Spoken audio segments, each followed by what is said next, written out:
आज मैं आपकी खिदमत में मियाँ मोहम्मद बख्श का कलाम लेकर हाज़िर हुई हूँ। उम्मीद करती हूँ कि आपको ये कलाम पसंद आएगा। अव्वल हम सना इलाही ते जो मालिक हर दा, इसदा नाम चितारन वाला किसे मैदान न हरदा। ओ महबूबे हबीबे रब्बाना ते हामी रोज़े हशर दा, आप यतीम यतीमा ताई ते हथ सिरे पर तरदा।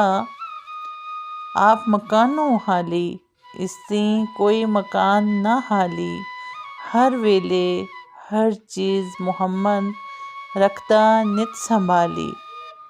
पाक करीम उम्मत दा वाली ते महरे शफात करदा, जिब्राईल जे जिस चाकर ते नबियां दा सर करदा।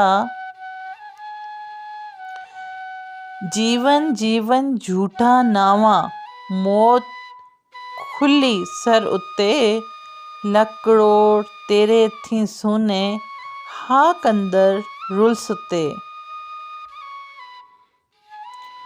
बिन आई जिन निकले नाही ते कोई जहान न चलदा, डाडे ते हथ कलम मुहम्मद वस नहीं हो कुछ चलदा।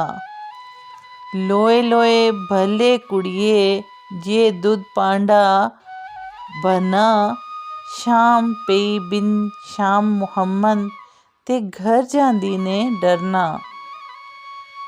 यार करे जद अपना तेनो रुकन होर अशनाइयां, माँ प्यो सजन याद ना रहसन हिरस ना पैना पाइयां।